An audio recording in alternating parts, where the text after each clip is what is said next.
So here's Emily.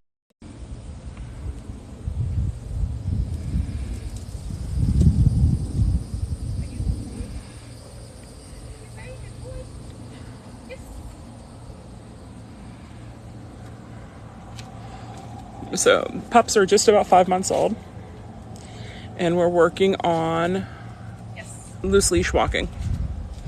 So for outings, which they've started, it can be harder if they don't understand the leash, which is you don't get to the end of the leash. So we're working on leash work, but notice that adding in leash work does not stop the food, right? They're not even 5 months old.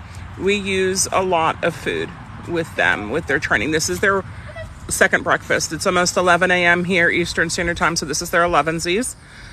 They had some Volhard dehydrated raw this morning and some Snackos, and now and a couple of them had a carrot to chew on. Carrots can work depending on your dog's dietary restrictions. They work out good as a little chew, as a little snack.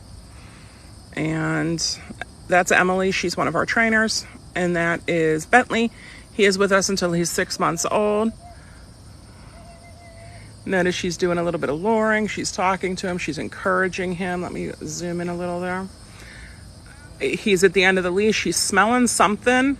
And so she just paused and she waited, right? We're setting the pups up for success. Praise again. And whenever she comes back over here. So you can see see right there where there's shades over here and the sun's over here. It's so funny because as it gets warmer here, we're in Central Florida. It can get really warm during the day. It can feel like it's in the hundreds. The pups don't want to go on to the sunny part, and they know. And so they'll just stop in the shade. So we'll go out this gate right here to go to the cars, right? And they won't go past the shade line. They say, no, we don't want the sun. The sun is bad. So either side works for the rewards. You can see Emily has her food pouch on, but most of the time it is the left. So he's pulling, so she's going to pause. Yes. Whenever he comes back, he gets the mark, he gets the reward. Now that can't always happen. If that always happens, good job. If that always happens, he'll learn, okay, I pull, I stop, I get the reward. And we don't want this. They've been on the leash since they were probably close to 3 months old, but we started with a 10-foot leash. Now this is a hands-free leash. So it's wrapped, and you can see Emily has it coming out of her backside like a tail. But that's nice because then he can go on either side. So he's like, I don't want to go in the sunny spot, right? What did I just tell you guys? The sunny spot is the devil in Florida. So here's Rich, Dylan. Yep. Dylan. So if Dylan is on a tight leash, right, Rich stops. And you work the dog as much as the dog needs. So if the dog's like, I'm done, then we done. We're your dog. Okay. Hello, kitty. So if you guys like it, give me a little likey thing. I don't know how you follow people on lives. Nice. So we also will do name game. Oh, Rich, you can't pull and get rewarded for it. No, I can't believe you just walked forward. You just destroyed. We train in Central Florida. That's where we live. That's where we train. It's where everything happens in Central Florida, unless we're traveling, and then it happens not in Central Florida. So here's Bentley. Hi, Bentley. And Dylan. Hi, Bentley. Bentley boy's a pretty boy. He is a pretty boy. He says hello, guys. So they can go over. We've got water. So we've got over 5 acres here. It's all fenced in. With a 6-foot chain link fence the whole way around the property. Then we have it divided up like this is the dog yard, is what we call it. In here is the dog room. We've got it. It's a little cooler than it is out here, but it's not too bad in the shade when you're not walking around dogs, right? It's not too bad right now. So, hi. Where your dog at? I meant. Yeah. So they're right here. My Albert's in the house because we're working the puppies.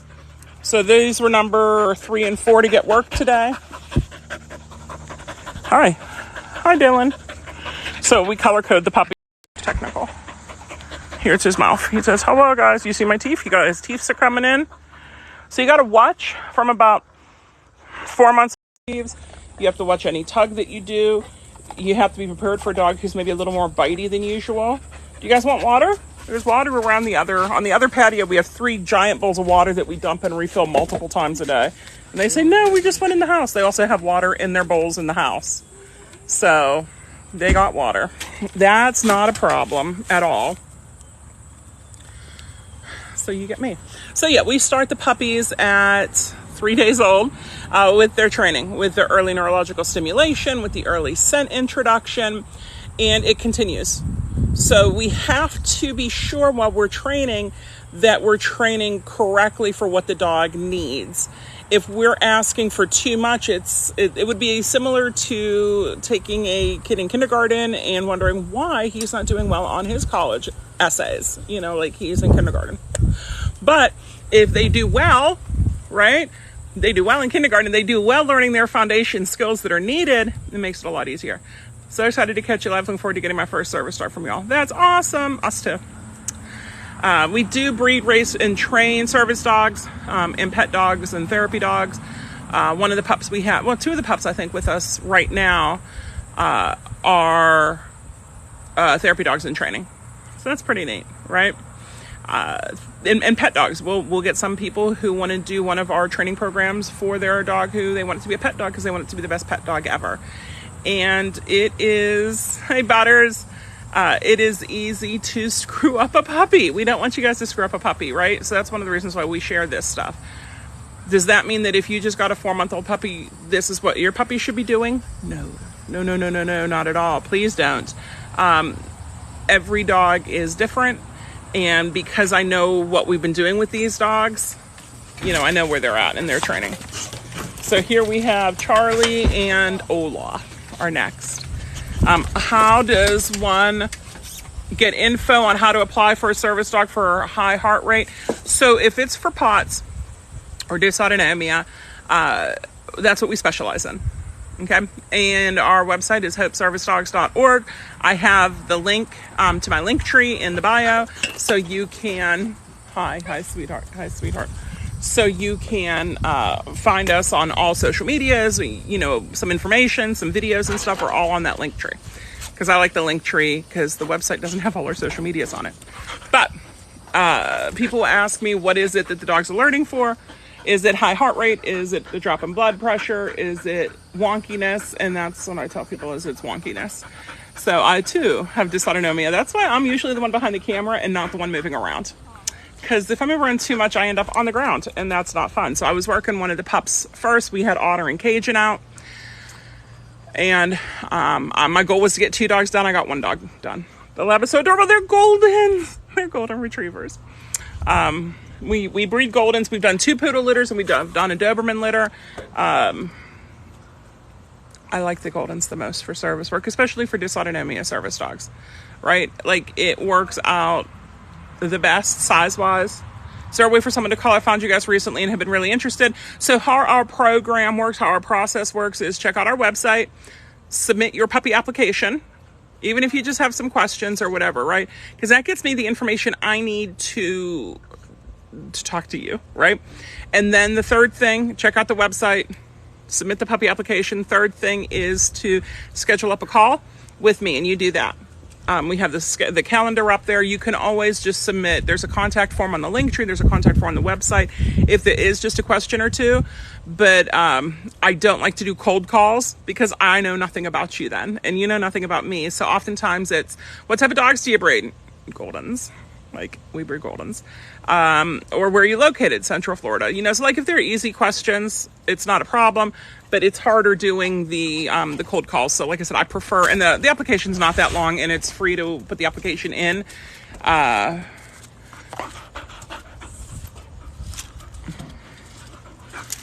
So yeah, but yeah, just do that. It makes it a lot easier. And then I have your information there. Is there a way for some? Yeah. Okay. Wait, was that animal control walking past? Is she crying? Emily, are you crying? What? Someone asked, is she crying? I'm not crying. Are you crying? Okay. No, we're all good. And then Rich, that was Rich, my husband, for the guy. Emily's not my daughter. Apparently someone thought she was my daughter. Couple someone's had one thought she was my daughter, one thought she was Tara's daughter. So apparently Tara and I have now adopted Emily, who's in her 20s, is our daughter. But that's okay, because my kid's in his 20s and her kids are in their 20s too. So I'm still getting tested for it, but I'm researching for sure. I want to stop being scared to do things. Ashley, that kills me. Yeah, it's hard whenever you have a disability and you're like, I can't go anywhere because of it. I mean, do you know how many times Rich just goes to the store because it's easier than going with me and my wheelchair and my service dog or one of the dogs that we're training? You know, and then if we get there and I just can't. We were going up dock diving in Disney. Now, I live an hour from Disney, so it's not the end of the world, right? And like, oh, I got to go to Disney. And I couldn't anymore.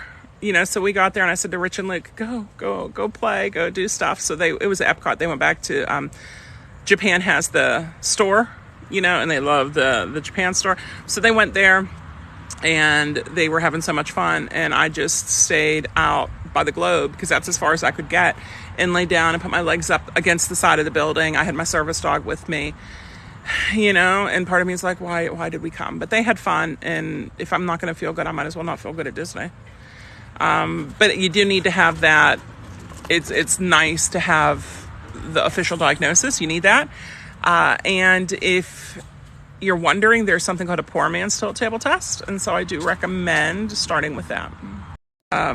I'm glad to hear that. Yeah, Butters was one of ours. She went home at 6 months old. And what she was alerting while you guys were doing the go home for you. So that's one of the nice things with me having dysautonomia is when I'm not feeling good, we work on imprinting the dogs with my scent, and we do so much scent work with them on this is different. One of these things is not like the other, that it works out really good. Payment plan for 2 year long. Just want to know if I pay the full price up front. It's a chunk up front, and then we could do monthly payments, knowing that there are the dates that they have to be paid by, and they need to be paid by those dates. And the dog has to be paid in full before go home. So if you're thinking, I need a dog, I want to pick him up when he's 2 years old, but I don't want to start until he's, I don't want to start for 2 years. So like I have 4 years, and you're like, hey, I can start making those payments now. Yeah, that's a possibility too. And yes, we're a not-for-profit. We're a 501c3 nonprofit. And yes, we charge. We are a nonprofit. You are welcome to fundraise. However, we have a free PDF on the website for fundraising. On, right? Yeah, we're doing live still. Yep. And that's still on. Yep. Okay, good. You got it. So you are welcome to fundraise. We do not training up your dog and breeding and making sure everything is so perfect.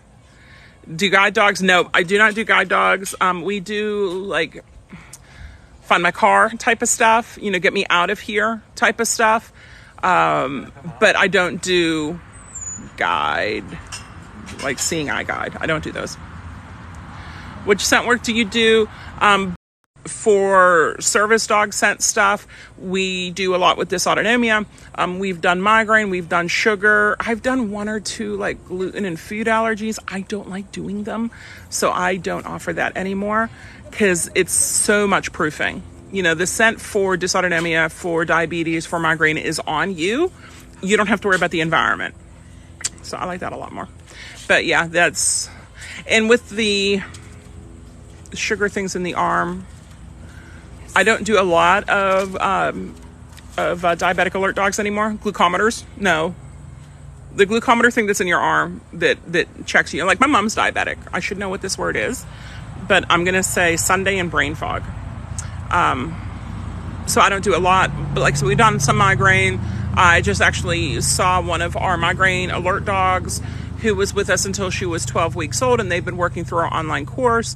And they've done a couple of sessions with us and with Sam, who's one of our trainers, and she's out of state, and the dog's alerting, and the dog's 9 months old now. I want to say 9 months. So that's awesome. Another client of ours from years ago, we had a session with her yesterday, and her dog's doing great, and that was a migraine alert dog. Can you drive? Yes, I do drive. If I'm feeling wonky, I do not drive. And Rich drives, or I stayed home with my legs up. But when things are going good, I do drive. Usually I'll have highs and lows, and I'll have it where things are going great, and then when things aren't going great. Yes. If 3-year-old, he doesn't understand I'm sick, and I can't even go outside some days. So 3-year-old human or dog. For that, when I talk to people, Well, this is what I tell everybody whenever we're on the phone, especially for dysautonomia, right? You need 3 things: wheelchair, shower chair, lift chair. And you want to conserve your spoons as much as possible, okay? Set yourself up for when you have to do the least amount as possible, right? So here, so you can see here behind me, right? This is including the one that leaves from my bedroom. So if I'm having a really bad day and Rich has to go somewhere and it's just me home alone with my adult dogs, I can open up that door and they can let themselves in and out all day. For mealtime prep, Rich is doing the mealtime prep for me. He also, oh my gosh, he takes care of everything here. He'll do laundry, he'll do dishes, he takes care of setting everything up that needs set up. It's super. So then I can spend my time on TikTok and Instagram and Facebook and YouTube. But so he helps out so much as needed. Our son is here too. And then we have our people who come out every day. We have people here every day, and then we have volunteers who come out also.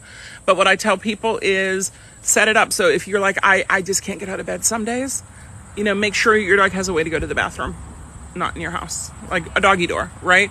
Or a leash that you can go over, open up the door, your dog goes out, and you don't have to go out because it's like one of those corkscrew into the ground things, something like that. Or a small fenced area just for potty breaks. Maybe a ball shooting machine if you have a golden who likes to chase balls. Help as much as you can, right? Don't think you have to do it all, because you don't have to do it all, nor should you do it all. When you're training up your service dog, you cannot do it, right? But rely on your friends, rely on your family. Let you know. The people that you meet when you're walking down the street. No, don't rely on them. No. What scent do you train for? I have an explosive detection Shepherd Mal mix. Like I said, usually dysautonomia. Will also do migraine and diabetic. Those are the 3 bigs. And how do we start it? With the Nosy Nose kit. You can get it on Etsy. You can get it on Amazon. It's little scent pillows. Like if Barbie had a little pillow full of scent, it would look like that. So it's about that size. So we can use it with these guys, and it works out really good. And then we'll do birch, anise, and clove, because if we're going to do AKC stuff, birch, anise, and clove. Is that everybody? That's everybody. You didn't forget one? No, but you have to write it in the book. Write down who you did. I was thinking if Vicky did one and we did 2, but you probably did 3. Here. I did do a poor man's, my official tills on the 24th. Yay, good girl. I'm excited to hear. I know whenever I did mine, I was 19. I found the report the other day, and on it said that my pulse got down to like 20. So I was like, yay, I didn't even get a sticker for that. What the heck? But when I did mine, my first and only tilt table test, I was 19. That's how I got my and I'm very cute. I'm very, very cute. And I'm very good. And I'm very nice. And I'm very sweet. So everyone now to turn the power off with the red one? Nope. Okay. So Chari is very cute. So I got diagnosed really quickly. A lot of people don't. But that's what happens when you pass out in public and have an ambulance come and take you away because you're unconscious. But gosh, I was 19. This was back in the mid-90s. Nobody knew what the hell it was. And people thought I was making it up. So y'all who are getting diagnosed now, you get to benefit from my years of living with it. And the dogs really enjoy it. So even if they're not meant to do, so Charlie is probably not scent, but we still do scent work with him, because if it's something that he really loves, it's a way to use their nose, right? Whenever the puppies are born, their nose is open, their eyes are not open, their ears are not open, so they can smell, they can taste, and they can feel. And I don't know how well they can feel, but that's it. The diabetic scent and introducing a pot scent, it is just that there are different smells and scent has meaning. Like, look at this, it's exercise. It's the little reps that you have to do before you do, the marathon that you want to run, right? So there's the little pieces, but the scent work is super fun and it's great for them. They have that sense of accomplishment. We have a bunch of videos up of Bert at the scent work trials and doing scent stuff, and it's super awesome. 3-year-old human. Okay. Yeah, I remember on my chest. So he learned from a very young age, because I was passing out before I got pregnant with him, diagnosed before I got pregnant with him, that, mommy just needs to take a nap sometimes.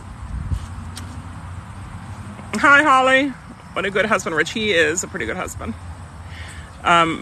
Mike does the same. It's nice to have a supportive partner, right? Jessica, we're lucky.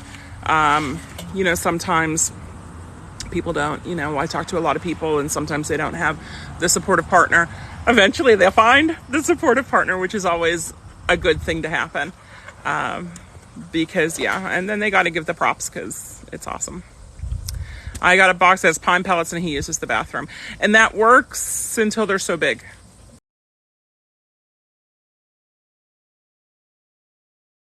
While with the puppies, but they start hitting too big and like they'll pee over it. It might be that like if something happens like potty in the shower, because I can rinse that off easy, because it's better than peeing in my living room. Mike wants to know how the baby goats are. Baby goats are doing good. Sam has a bunch of them up in North Carolina. She's going to work on hawking them off, and then we've still got some here that weren't quite old enough to go up to North Carolina for us to sell here. So I know you guys are coming over the weekend for our service dog adventure at the mall in Orlando. So if you guys do want a couple baby goaties, we might be able to. I have to check because we just had some cement work done and a tree removed from the front. It's been really fun. But both of them were interested in getting goats from us. So we have to look through and see who we have and who's available. Do you guys help train dogs that people already have? I don't anymore. Rich and I don't because we're super busy. Well, we do. Here's how you can work with us. We have our online course, which is available through the website. You can find it. It's servicedog.teachable.com. But we have our online course. We do TikTok, Instagram, Facebook, and YouTube videos a lot. We have our podcast, Service Dog Success. And then we'll do workshops and seminars, right, in schools. So that's how you can work with me. If you want to work with one of my trainers, we have Sam, who has limited availability, but she's going to be more board and train, and she travels between Florida, North Carolina, and Wyoming. We have James, who travels between here and Merritt Island, which is over, I tell people it's by Daytona, and he's like, it's not by Daytona. And I'm like, well, it's closer to Daytona than I am now. So it's by Daytona. But he's over in Merritt Island and here. And then Tara is close to here. So James can do a board and train. Tara does not do board and trains. Everyone else, they can all do privates. They can all do video calls. But you'd work with one of my trainers. And that's what I recommend, because we used to recommend. And then we have Blake up in Savannah. But we used to recommend a few others who had attended our schools and stuff. And then we were getting some words back from a couple of them that. So I need to be able to know what's going on. And so we don't, it's hard for me to recommend others now. Like if you're like, hey, I'm in this area, who do you recommend? I might be able to help you. But yeah, that's how we do it. We helped for years people who don't have one of our dogs, but these guys take up so much of our time and energy right now. And here's why, is we have 6 pups who are going to be 5 months old, I think this week, right? They're going to be 5 months old, and we have 6 of them still here. And then we have 5 adults. 3 of them turned 2 this year. 2 of them are adults who were breeding here. So that's enough, right? And having the 6 puppies that we have in, and then Sam has 3 of our pups, and then 2 other pups, for her, it's a lot easier. For me, it's more of a pain, because if, like today, it was work on leash stuff outside. It was even going to be 1 at a time. It turned into being multiple at a time, 2 at a time. But still, it throws a kink in my plans every time to have the adults come back, or to have the outside dogs in, because I don't know when a mama's going to be going into heat. I don't know when the puppies are going to be here. And so I don't allow dogs outside of our breeding program in the dog yard. And we used to, right? Down to 20, that's insane. We aren't going to be able to make it. Aw, I'm hoping we can catch the next one. Okay. Reason I ask, because I have a service dog who was trained by an abusive trainer, and now she has developed reactivity because of the abusive methods. Sam is your girl. So if you look on our website under like trainer recommendations, I think, you need Sam. Holly will steal one for training next week, right? We could do service goats. Olaf did really good. Yeah, so sometimes, and that's my problem, right? Elaine is who do you recommend? And then you find out, somebody that you thought was good is talking smack and is putting out a crappy product, but what they put up online is so different, right? What are the different levels? And then that's really difficult. That's, because then that looks bad. It not only looks bad, but like how many dogs did you send there? Ugh. So that's where, we're going to be setting up some more workshops. We're going to be doing, more podcasts. I actually have it scheduled for tonight that we're going to be recording a podcast. Satisfactory or needs improvement. He did okay. So that's what we're doing right now is we're writing in the training binder. Every dog, every day is in the training binder, and we write in what we worked on. And if they did excellent is an E, needs improvement is an N, and satisfactory, which is in the middle, is an S. So did excellent, satisfactory, or needs improvement. We used to do A, B, C, D, F, some S minuses. That's okay because this was a big jump for them because it wasn't only outside, it was outside with a friend. So, for the heel stuff. I've just spent so much money on training her now, and I'm struggling because of all that money for a dog that's reactive. Where the shade is 20 degrees cooler than the sunny areas. So. Yeah, that's Tara's going to bring next time we do an outing, Rich. She's going to bring the temperature ready gun. Do you know what I'm talking about? For the pavement, the temperature gun. To check the pavement versus the shade. We have a temperature gun. I know. We can actually temperature check it outside if you want to. Do you know where ours is? No, Tara would. Okay, we'll have to do it when there's sunshine versus shade, so we can. Yeah, we could do it in the afternoon. We could do it morning, afternoon, evening. That might be a fun. We could compare the two sidewalks: shaded sidewalk and sunshine sidewalk. Yeah, and we could do it. Yeah, morning, afternoon, evening. Even if we do it every hour on the hour for a day, we can see how it is versus what the outside temperature is. And then versus what the heat index is. So, if you want, Elaine, go ahead and message me. And let me know a little bit more about what's going on. But, yes, Sam has rehabbed some. One of our dogs came back a little fearful after working with a terrible trainer. So we did a board and train with her, and huge improvement. Because they had sent me, video about it, and then they had sent me, and saved me from having to look, videos that we had of the dog before she went with them, and it wasn't the same dog, right? Like, it was the same dog, but the behavior was so different. And that's the issue. And the bigger issue is there is no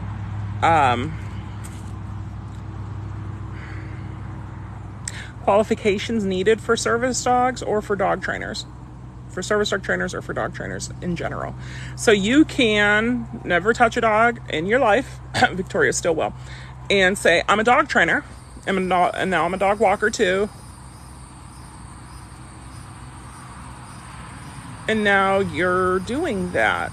And some of them suck. Like some of the dog trainers should never be around a dog. Or people find out, well, wait a minute, service dogs can cost, $50,000 to $100,000. I could do that. Look, now I'm a service dog trainer. No, you're not. You don't know. And it depends on when you're starting too. So like starting the puppies, we're a little different than how we were working with adult dogs who would come to us because the puppies don't know anything. Well, like my puppies do. And then there's a reason I only work with my puppies is because I start my puppies from before they're conceived. What? Yeah, with the right supplements for the mom, with the right exposures for the mom. We set up the whelping room. It's in my bedroom, so like they are surrounded by love, but they're not harassed constantly, right? We set everything up so by the time the pup's 8 weeks old, they've got a good start. And then what we work on is, I told you I teach service dog schools, right? One of the things that we'll do is we'll go through and write down all the tasks that are most requested and that we teach the most. They're not always the same. But the tasks that are most requested, we'll go through and break them down to the foundation skills needed to train that task. So for example, a retrieve is play, is the foundation skill. Scent, medical alert, that's scent based, because medical alert can be sight based also, scent versus sight, right? So we'll do scent-based is going to be scent, which we introduced at 3 days old. Sight-based is going to be that look at me. Block is a stand. Heel is, come to my side. Target stick is some of them. What are some other tasks? Interruptions, or a look at me, a focus on you, right? So we'll do those, and then that's what we work on while the dogs are with us, is we'll work on those foundation skills needed for every dog. And dogs who aren't from my breeding program, they don't always have that. And you can talk to trainers or breeders, and some breeders say that they do stuff that they don't do. When we were looking at getting a male once, I was all excited, and it turns out all the males at just about 8 weeks old had heart murmurs, but one. So she's like, you can have that one. I'm like, the other 4 puppies that were males in the litter all had heart murmurs. I don't want that one, but he doesn't, so you could still have him. Nope, I walked away without, paying the rest of the money. Because no, I'm not doing that. They'll say that they do stuff that they don't do. They clearly don't do. They don't know. So they'll overexpose and overtire the dog out. And that happens a lot. Or they'll under-socialize it and the dog doesn't understand anything. So it's hard. Holly just on training, and now, where are you at? Because then it all flips. And you're like, now I'm struggling because all that money for a dog that's reacted. Butters has done so good since she got attacked. So Butters, during Go Home, they stopped at, the Russell Stover factory outlet. Yeah, because it's 15 minutes from my house. And as they were exiting, there was a dog on the patio, and it attacked Butters. Butters is very resilient, but she was only 6 months old. So Butters has done so good since she got attacked. She still struggles if she gets startled, so we're working on it. And it's hard because whenever she startles, you're probably startled. So my best advice for that, if you're still on, Jess, is set her up with something that you can control for the startle, right? And then startle, yes, and throw food at her. So she should be hungry beforehand. Yes, food, that's a truck, right? So we're working on it. Oh, yeah. Good. I like having goals written down for myself and for the dog. Goals, any certificates or awards that your dog has, and then your training log. So that's what I like to have up on the in your binder. He charged me $5,000 as a budget program, used fear to his advantage to train. Ugh. Either or, if you are diagnosed with dysautonomia, you have it, right? And medicine won't make it. It might make it better, but it won't cure it. There's no cure for dysautonomia. It's just managing it to the best of your abilities. Try meds, see how your body reacts, see how you react. Try, once you get diagnosed, make sure. I don't give medical advice. I'm a dog breeder and trainer. I'm not a human doctor or a vet. But, increase your salt, do the electrolytes, take it easy. You can even do a liquid IV in a body armor for a double electrolyte blend. Hi. Yeah. Mobility. No Butters. Yep. Okay, so we're out here. You want to see Cajun? You done seeing me? Here, I'll flip you over. See Cajun. Cajun. This is our keeper girl. We had 2 mamas, had a total of 22 puppies. She was our keeper girl out of them. Hi, she says, my name is Cajun, and I'm very cute. So she is from Lita's Princess and the Frog litter. Yeah, it's probably my son. Our internet's been wonky. Wonky internet. And then Otter's our other one. And Otter is from the Pocahontas, so he's a ginger puppy. And we bred him to the same male. Who was the number 1 male in 2021, I want to say. Where's my nephew Otter? Yeah, he is in the house. Jack Gundor Jr. Is in the house. He doesn't like to go in his crate. So we have their crate set up. He doesn't like to go in his crate. So he'll run around, and then if you go to you got to come in your crate, he'll lay on his back and go belly up. So you have to lift him up to put him in his crate. Now, last time we weighed him was like a week and a half ago, and he was 44 pounds. So he's kind of heavy to pick up to put in a crate. So we were playing with, crate in and outs, and he'll go in and he'll stay in it. But He does not want to be a crate puppy anymore. He wants to be a house puppy and not a crate puppy. But he's fun. And then Cajun wants to join him and not be a crate puppy either. They want to be house puppies. And they'll get their time. You know, like I said, they're just turning 5 months old this week on the 14th and the 16th. Because it was a Valentine's litter, which was 2/14, and then 2/16 was the second litter. So on the 14th and 16th of the month, they'll turn 5 months old, and they get more freedom, and a little more freedom, and a little more freedom. They can't get it all at once, and that's a mistake that a lot of people make, is thinking that the dog should have access to their whole house. They should not have access to the whole house. That is setting them up for failure. We use an X-Pen type of thing. We use our Rover enclosure. They'll get freedom, limited, strongly supervised freedom. But yeah, and then about 6 months old, maybe I'll take a nap and they will be free. One at a time, not all 6 puppies, but we'll take a nap and the pup will be free and see how they do. And then maybe through the night, right? Because the adults sleep in my room and I have a door I can pop open that leads right outside. Remember I was talking about that earlier. Lucy, here's Lucy. Lucy's one of the moms. We're waiting on Lucy to come into heat for her last litter. She was in heat, but she didn't take. We bred her and she didn't take. So, and then Lita was going to do one more litter. Princess, maybe 2 more litters. My lab is in my arms. Any room I'm in. Right, yeah. That, as they get older, like I said, yeah, and they usually follow me around anyway. But I want the calmness. If I'm going to nap, like, I need you to chill. Want to see the dogs? What they're doing? They let out the adults. So this used to be the goat yard. We moved the goats. Sorka! Sorka knows her name. Hi, pretty girl. Here's Sorka.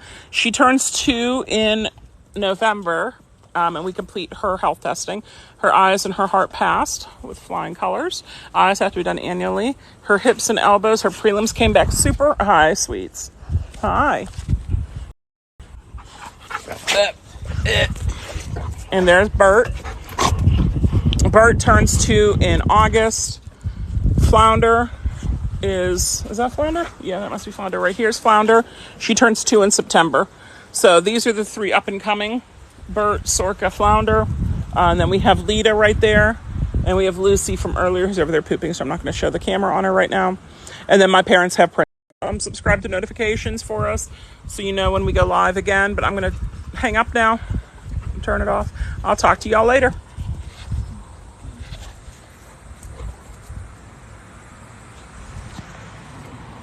Hi, sweets. Hi, Luce.